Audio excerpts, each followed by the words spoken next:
अस्सलाम वालेकुम students, I am Jain Tabassum और आप लोग देख रहे हैं जैन अकेडमी चैनल। तो आज की इस वीडियो में हम फंक्शनल ग्रुप जो है इसके ऊपर बात करते हैं कि फंक्शनल ग्रुप जो है हमारे पास क्या होता है। तो स्टार्टिंग लेते हैं किस चीज़ से, डेफिनेशन से। डिफिनीशन कुछ इस तरह है कि एन एटम और group of atom are presence of single और डबल और triple bond which determine the characteristic property of organic compound is known as the functional group. अब यहाँ पे डिफिनीशन जो है छोटा है लेकिन इसमें बातें बहुत है। सबसे पहले हम यहाँ पे आते हैं कि फंक्शनल ग्रुप जो होता है, फंक्शनल ग्रुप वो तो या हमारे पास क्या होता है, सिंगल एटम होता है। क्या होता है? या तो वो हमारे पास क्या होता है, सिंगल एटम। यहाँ पे मैं एग्ज़ाम्पल दे रहा हूँ।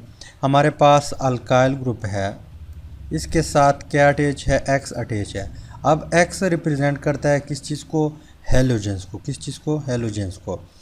तो हेलोजेंस हमारे पास कौन कौन से है? एक्स रिप्रेजेंट करता है किस चीज़ को, हेलोजेंस को। हेलोजेंस हमारे पास फ्लोरीन भी हो सकता है, क्लोरीन भी हो सकता है, ब्रोमीन भी हो सकता है एंड आयोडीन भी हो सकता है।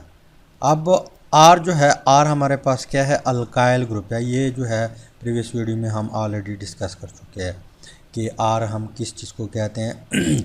तो मान लो कि अल्काइल ग्रुप जो है उसको हम रिप्रेजेंट करते हैं किस चीज़ से, आर से। तो यहाँ पे अगर आप लोग गौर करें, ये हमारे पास क्या है, फंक्शनल ग्रुप है। क्या है? Functional group. लेकिन यहाँ पे जो है सिंगल एटम है। क्या है? सिंगल एटम है। तो फंक्शनल ग्रुप हमारे पास सिंगल एटम भी हो सकता है। इसके अलावा यहाँ पे ग्रुप ऑफ एटम भी हो सकता है। अब ग्रुप ऑफ एटम से मुराद कि वो दो एटम भी हो सकते हैं, तीन भी हो सकते हैं, चार भी हो सकते हैं, पाँच भी हो सकते हैं। यहाँ पे मैं आप लोगों को एग्ज़ाम्पल दे रहा हूँ। हमारे पास क्या है, जो आर है, आर अल्काइल ग्रुप, ये अटैच है किसके साथ, ओ एच के साथ। अब यहाँ पे आप लोग देख ले, इस कंपाउंड में जो है ओ एच हमारे पास क्या है, फंक्शनल ग्रुप है। लेकिन यहाँ पे ग्रुप ऑफ एटम है। क्या है? ग्रुप ऑफ एटम है, दो एटम है। इसके अलावा यहाँ पे अगर आप लोग अमीन में देख ले तो यहाँ पे हमारे पास अल्काइल ग्रुप होता है, यहाँ पे NH2 होता है, NH2। तो इस कंपाउंड में, इस ऑर्गेनिक कंपाउंड में हमारे पास NH2 जो है ये क्या है, फंक्शनल ग्रुप है। क्या है? फंक्शनल ग्रुप है। तो यहाँ पे ग्रुप ऑफ एटम है। क्या है? ग्रुप ऑफ एटम है। कितने एटम है? तीन एटम है। इसके अलावा अगर हम कार्बोक्सिलिक एसिड में देख ले, किस चीज़ में देख ले, कार्बोक्सिलिक एसिड में देख ले तो यहाँ पे आर, यहाँ पे सी डबल बॉन्ड ओ और यहाँ पे ओ एच। तो यहाँ पे फंक्शनल ग्रुप कौन सा है, यहाँ पे सी एच। यहाँ पे जो फंक्शनल ग्रुप है ये वाला फंक्शनल ग्रुप है। तो यहाँ पे चार एटम हो गए। क्या हो गए? चार एटम हो गए। इसके अलावा अगर हम अल्डिहाइड में देख ले तो अल्डिहाइड में यहाँ पे अल्काइल ग्रुप होता है, यहाँ पे कार्बन होता है, यहाँ पे ऑक्सीजन होता है, यहाँ पे हाइड्रोजन होता है। तो अल्डिहाइड का फंक्शनल ग्रुप क्या है? अल्डिहाइड का फंक्शनल ग्रुप ये वाला है। तो इसमें तीन एटम है। इसके अलावा कीटोन में अगर आप लोग देख ले तो यहाँ पे आर, यहाँ पे डबल बॉन्ड ऑक्सीजन और यहाँ पे दूसरा अल्काइल ग्रुप आर। तो कीटोन का फंक्शनल ग्रुप क्या है? ये वाला है, ये फंक्शनल ग्रुप है। तो इसमें दो एटम है। इट मीन्स के ग्रुप का मतलब ये है कि उसमें दो एटम भी हो सकते हैं, तीन भी हो सकते हैं, इसके अलावा चार भी हो सकते हैं, पांच भी हो सकते हैं। यहाँ पे मैं एक एग्जांपल दे रहा हूँ। हमारे पास जो एसिड अमाइड है, R C double bond NH2। तो यहाँ पे आप लोग देख ले, दो, यहाँ पे तीन, चार और यहाँ पे पांच एटम। तो ये है एसिड अमाइड का फंक्शनल ग्रुप। तो मतलब ये है कि सिंगल एटम भी फंक्शनल ग्रुप हो सकता है, फंक्शनल ग्रुप का काम कर सकता है। यहाँ पे मैं एक सिंगल एटम का और एग्जांपल दे रहा हूँ। हमारे पास जो इत्र होता है CH3। अब CH3 को आप R भी कह सकते हैं। क्या कह सकते हैं? क्या कह सकते हैं? यहाँ पे आप R भी लगा सकते हैं। यहाँ पे ऑक्सीजन और यहाँ पे एक दूसरा CH3 तो ये हमारे पास क्या है, ईथर है। अब यहाँ पे आप लोग देख लें, यहाँ पर भी सिंगल एटम है, तो इट मीन्स कि फंक्शनल ग्रुप या तो सिंगल एटम होगा या ग्रुप ऑफ एटम होगा, या यहाँ पे आप लोग देख रहे प्रेजेंस ऑफ सिंगल और डबल और ट्रिपल बॉन्ड। हमारे पास जो अल्केन होता है, अल्केन उसका जो फंक्शनल ग्रुप होता है वो सिंगल कोवेलेंट बॉन्ड होता है। यहाँ पे एग्जांपल दे रहा हूँ इथेन का, यहाँ पे कार्बन कार्बन हाइड्रोजन हाइड्रोजन और हाइड्रोजन, यहाँ पर भी हाइड्रोजन, यहाँ पर भी, यहाँ पर भी। अब यहाँ पे इसका जो फंक्शनल ग्रुप है क्या है, सिंगल बॉन्ड है। क्या है, सिंगल बॉन्ड है। तो मतलब ये है कि फंक्शनल ग्रुप हमारे पास सिंगल एटम भी हो सकता है, ग्रुप ऑफ एटम भी हो सकता है, सिंगल बॉन्ड भी हो सकता है। इसके अलावा डबल बॉन्ड, इस तीन में आप लोग देख ले, इसका फंक्शनल ग्रुप हमारे पास क्या है, डबल बॉन्ड है। क्या है, डबल बॉन्ड है। इसके अलावा इथाइन में आप लोग देख ले, इसका फंक्शनल ग्रुप हमारे पास क्या है, ट्रिपल बॉन्ड है। क्या है, ट्रिपल बॉन्ड है। तो फंक्शनल ग्रुप हमारे पास ट्रिपल, सिंगल, डबल भी हो सकता है। इसके अलावा जो आगे बात लिखी हुई है, विच डिटरमाइन द करेक्टरिस्टिक प्रॉपर्टी। अब यहाँ पे जो करेक्टरिस्टिक प्रॉपर्टी है इसका मतलब क्या है, जो केमिकल प्रॉपर्टी, किसी भी कंपाउंड की जो केमिकल प्रॉपर्टी है उसको हम यहाँ पे क्या कहते हैं, करेक्टरिस्टिक प्रॉपर्टी कहते हैं। केमिकल प्रॉपर्टी का क्या मतलब, केमिकल रिएक्शन जो होता है उसको हम केमिकल प्रॉपर्टी कहते हैं किसी भी कंपाउंड की। तो यहाँ पे फिर रिवाइज करता हूँ कि फंक्शनल ग्रुप हमारे पास एटम, सिंगल एटम या ग्रुप ऑफ एटम भी हो सकता है। इसके अलावा सिंगल, डबल और ट्रिपल बॉन्ड भी हो सकता है।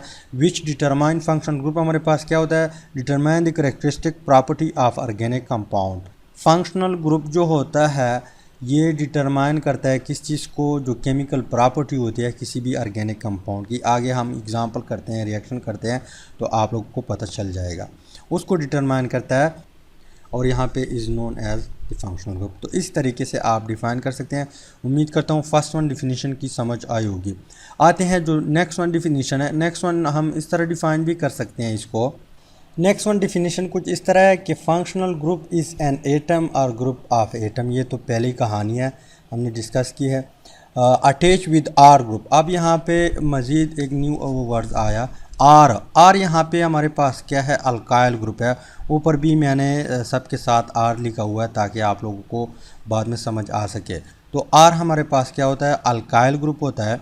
अल्काइल क्या होता है, जब भी अल्कीन से एक हाइड्रोजन रिप्लेस हो जाए, मान लो हमारे पास यहाँ पे CH4 है, क्या CH4 है, इससे हम क्या करते हैं, एक हाइड्रोजन रिप्लेस करते हैं तो इससे अल्काइल रेडिकल बन जाएगा CH3 यहाँ पे।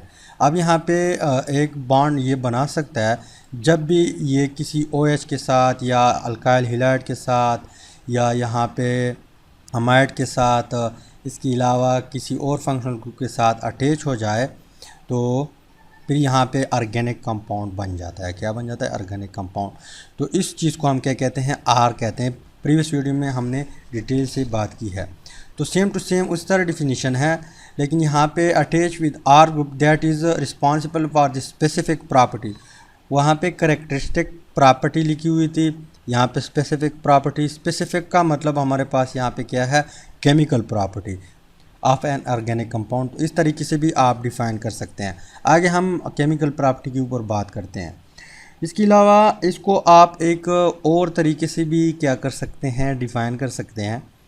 और तरीका क्या है, तो यहाँ पे बात लिखी हुई है कि in other words we can say that the reactive portion of molecule containing other element is called the functional group. इसका क्या मतलब है, इसका मतलब ये है कि हमारे पास सपोज एक मॉलिक्यूल है CH3OH, क्या है, एक मॉलिक्यूल है या एक ऑर्गेनिक कंपाउंड है। ये हमारे पास क्या है, मॉलिक्यूल भी कह सकते हैं, ऑर्गेनिक कंपाउंड भी कह सकते हैं। अब हम क्या करते हैं, इसको रिएक्ट करवाते हैं किस चीज़ के साथ, एक और मॉलिक्यूल है HCl। यहाँ पे जैसे ही रिएक्शन होगा तो रिएक्शन किस तरह होगा कि यहाँ पे ये पार्ट इसके साथ कंबाइन होके आपको देगा water molecule plus chlorine methyl के साथ अटैच होके आपको देगा CH3Cl। अब यहाँ पे इस रिएक्शन में आप लोग गौर करें, इसमें रिएक्टिव पोर्शन कौन सा है, इसमें रिएक्टिव पोर्शन कौन सा है, तो इसमें रिएक्टिव पोर्शन ये है। अगर ये है तो इट मीन्स कि ये हमारे पास क्या है, फंक्शनल ग्रुप है, क्योंकि ऊपर जो है क्लियरली लिखा हुआ है कि रिएक्टिव पोर्शन ऑफ मॉलिक्यूल जो होता है ये हमारे पास क्या होता है, फंक्शनल ग्रुप होता है। तो इस कंपाउंड में या इस मॉलिक्यूल में ये हमारे पास ये पार्ट जो है ये रिएक्शन करवाता है किसी और कंपाउंड के साथ, किसी और मॉलिक्यूल के साथ, तो इट मीन्स कि ये हमारे पास क्या है, फंक्शनल ग्रुप है। यहाँ पे एक और एग्ज़ाम्पल दे रहा हूँ। यहाँ पे हमारे पास इथीन है, सी डबल बॉन्ड सी, अब इसके साथ 2 हाइड्रोजन है, इसके साथ भी 2 हाइड्रोजन है। तो हम यहाँ पे क्या करते हैं, 2 हाइड्रोजन ऐड करते हैं, H2 ये ऐड करते हैं। तो यहाँ पे हाइड्रोजन कहाँ पे अटैच होगा, इस कार्बन के साथ, इस कार्बन के साथ। इट मीन्स के यहाँ पे ये बॉन्ड ब्रेकअप होगा। तो जब ब्रेकअप होगा तो यहाँ पे रिएक्टिव पोर्शन कौन सा है, रिएक्टिव पोर्शन हमारे पास डबल बॉन्ड है। क्या है, डबल बॉन्ड है। और इससे एक न्यू चीज़ जो बनेगा वो कुछ इस तरह होगा कि C कार्बन और यहाँ पे दूसरा कार्बन, इसके साथ हाइड्रोजन, यहाँ पर भी हाइड्रोजन, और ये न्यू हाइड्रोजन आ गया, यहाँ पर भी, यहाँ पर भी, और यहाँ पे न्यू हाइड्रोजन। तो यहाँ पे क्या हुआ, रिएक्शन कहाँ पे हुआ, यहाँ पे हुआ। तो इट मीन्स कि ये इसका रिएक्टिव पोर्शन है। अगर रिएक्टिव पोर्शन है तो ये भी इसका क्या होगा, फंक्शनल ग्रुप होगा। तो ऊपर डिफिनीशन में हम ऑलरेडी बात कर चुके हैं कि अल्कीन में डबल बॉन्ड फंक्शनल ग्रुप होता है। तो इस तरीके से भी आप लोग क्या कर सकते हैं, डिफ़ाइन कर सकते हैं। ठीक, तो पॉइंट नोट करें कि किसी भी ऑर्गेनिक कंपाउंड में जो फंक्शनल ग्रुप होता है वो रिएक्टिव पोर्शन होता है, मतलब वो रिएक्शन करता है। क्या करता है, किसी भी ऑर्गेनिक कंपाउंड में जो फंक्शनल ग्रुप होता है, ये पॉइंट सुन ले, किसी भी ऑर्गेनिक कंपाउंड में जो फंक्शनल ग्रुप होता है वो रिएक्शन करता है किसी दूसरे सब्सटेंस के साथ, मतलब वो रिएक्टिव पोर्शन होगा। नेक्स्ट पॉइंट कुछ इस तरह है फंक्शनल ग्रुप के बारे में कि all compounds that contain same functional group have similar property and can be classified together in the same homologous series. इसका मतलब ये है कि जितने भी कंपाउंड एक होमोलोगस सीरीज़ के होते हैं, जब अगर उसका फंक्शनल ग्रुप सेम हो तो उसकी जो केमिकल प्रॉपर्टी, यहाँ पे प्रॉपर्टी से मुराद क्या है, केमिकल प्रॉपर्टी जो है क्या होगी, सेम होगी। अब होमोलोगस सीरीज़ जो है इसके ऊपर हम ऑलरेडी बात कर चुके हैं। आप लोग टाइप करें व्हाट इज़ होमोलोगस सीरीज़, साथ में ज़ैन एकेडमी भी सर्च करें तो मेरी वीडियो आप लोग को मिल जाएगी। तो यहाँ पे मतलब ये है कि जितनी भी हमारे पास एक होमोलोगस सीरीज़ के ऑर्गेनिक कंपाउंड होते हैं, ऑल कंपाउंड, और उसका अगर फंक्शनल ग्रुप सेम हो तो उसकी केमिकल प्रॉपर्टी भी सेम होगी। मैं यहाँ पे एग्ज़ाम्पल दे रहा हूँ। मान लो हमारे पास क्या है, मिथाइल क्लोराइड है, CH3Cl है। यहाँ पे इथाइल क्लोराइड है, CH3CH2Cl।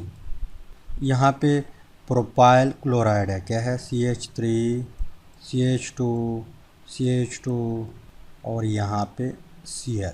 इस तरह butyl chloride, pentyl chloride, hexyl chloride and so on. तो ये एक होमोलोगस सीरीज़ के क्या है, मेंबर है, लेकिन इन सब में फंक्शनल ग्रुप क्या है, सेम है। क्या है, फंक्शनल ग्रुप सेम है, ये भी सेम है। इसके अलावा अगर हम मज़ीद जाए ब्यूटाइल क्लोराइड में, पेंटाइल क्लोराइड में, अगर वहाँ पे Cl लगा हो तो फंक्शनल ग्रुप क्या होगा, सेम होगा। अब यहाँ पे जितने भी कंपाउंड आगे हम जैसे ही हम चेन जो है लॉन्ग करते जाएंगे और उसके साथ क्लोरीन होगा, तो जितने भी हमारे पास कंपाउंड होंगे उसकी जो केमिकल रिएक्शन होगा वो क्या होगा, सेम होगा। फिज़िकल प्रॉपर्टी नहीं, केमिकल रिएक्शन जो है उसका सेम होगा, केमिकल प्रॉपर्टी उसकी सेम होगी। क्या होगी, सेम होगी। एक आखिरी पॉइंट है उसको नोट करें, फिर यहाँ पे हम लेक्चर जो है ख़त्म करते हैं। लास्ट पॉइंट कुछ इस तरह है कि the remain part of molecule या organic compound determine the physical property such as melting point, boiling point, density etcetera. Remain part का क्या मतलब, हमारे पास जो ऑर्गेनिक कंपाउंड होता है या जो ऑर्गेनिक मॉलिक्यूल होता है उसके दो पार्ट होते हैं। कितने पार्ट होते हैं? एक होता है हाइड्रोकार्बन पार्ट, जिसको हम अल्काइल ग्रुप कहते हैं। एक पार्ट होता है फंक्शनल ग्रुप। क्या होता है? एक पार्ट यहाँ पे मान लो मैंने X लगा दिया, तो ये इसका क्या है? दो पार्ट है, एक है फंक्शनल ग्रुप, एक है हाइड्रोकार्बन जिसको हम अल्काइल ग्रुप कहते हैं। अब ये यहाँ पे जो हाइड्रोकार्बन है या जो R है या जो अल्काइल ग्रुप लगा हुआ है, ये अदर पार्ट है, रिमेन पार्ट है। क्या है? फंक्शनल ग्रुप के बगैर जो दूसरा पार्ट है वो क्या है? वो उसको हम रिमेन पार्ट कहते हैं। तो ये डिटरमाइन करता है किस चीज़ को? फिज़िकल प्रॉपर्टी की क्यों डिटरमाइन करता है? इसलिए डिटरमाइन करता है क्योंकि आर जो है हमारे पास मीथेन भी हो सकता है, ईथेन भी हो सकता है, प्रोपेन भी हो सकता है, इसके अलावा ब्यूटेन भी हो सकता है, पेंटेन भी हो सकता है, हेक्सेन भी हो सकता है, एप्टेन भी हो सकता है, एक्टेन भी हो सकता है, नोनेन भी हो सकता है, डिकेन भी हो सकता है और सो ऑन। यहाँ पे एक लॉन्ग चेन भी हो सकता है, 1000 कार्बन वाला कार्बन चेन भी हो सकता है। इसके अलावा 2000 कार्बन वाला चेन भी हो सकता है। तो यहाँ पे अगर आप लोग यहाँ पे हम सिंपल एग्जांपल लेते हैं। मान लो हमारे पास CH4 है, यहाँ पे OH है, इसके बाद यहाँ पे CH3 CH2 और यहाँ पे OH है, ठीक, OH। इसके अलावा जो CH3OH, तो यहाँ पे मिथेनॉल, इथेनॉल, प्रोपेनॉल, इस तरह ब्यूटेनॉल। तो मज़ीद यहाँ पे कार्बन आप लोगों ने ऐड करते जाना है, चेन को लॉन्ग करते जाना है। तो ज़ाहिर सी बात है जैसे ही यहाँ पे क्या होगा, हम यहाँ पे मज़ीद कार्बन ऐड करेंगे तो इसका मॉलिक्यूलर मास क्या होगा? इंक्रीज़ होगा। इसका जो मेल्टिंग पॉइंट है वो भी इंक्रीज़ होगा। इसके अलावा जो बॉइलिंग पॉइंट है वो भी इंक्रीज़ होगा। इसके अलावा डेंसिटी जो है वो भी इंक्रीज़ होगी। तो यहाँ पे कार्बन आपने ऐड करते जाना है, साथ साथ melting point, boiling point, density, molecular mass, ये सब इंक्रीज़ होता जाएगा। तो ये डिपेंड करता है किस चीज़ के ऊपर? आर के ऊपर, जो रिमेन पार्ट है ऑर्गेनिक कंपाउंड की। ये चीज़ें जो है फ़िज़िकल प्रॉपर्टी जो है डिटरमाइन करता है आर ग्रुप। तो उम्मीद करता हूँ फंक्शनल ग्रुप की समझ आई होगी। समझ आई है वीडियो की तो वीडियो को लाजमी लाइक करें, शेयर करें और चैनल को ज़रूर सब्सक्राइब करें ताकि आप लोगों को हर आने वाली न्यू वीडियो की अपडेट जो है वो मिल सके। Finally thanks for watching.